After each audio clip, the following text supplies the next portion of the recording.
بسم الله الرحمن الرحيم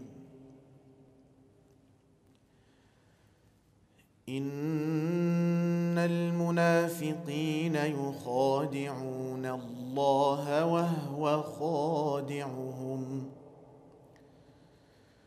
وإذا قاموا إلى الصلاة قاموا كسالى يراءون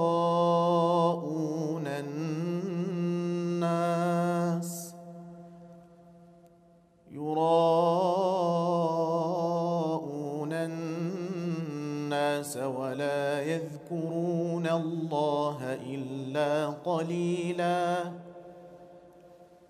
مذبذبين بين ذلك لا إلى هؤلاء ولا إلى هؤلاء ومن يضلل الله فلن تجد له سبيلا يا أيها الذين آمنوا لا تتخذوا الكافرين أولياء من دون المؤمنين أتريدون أن تجعلوا لله عليكم سلطانا مبينا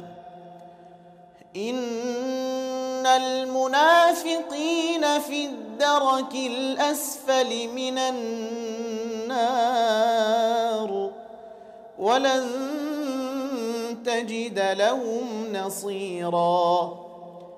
إلا الذين تابوا وأصلحوا واعتصموا بالله وأخلصوا دينهم لله فأولئك مع المؤمنين وسوف يؤتي الله المؤمنين أجرا عظيما ما يفعل الله بعذابكم إن شكرتم وآمنتم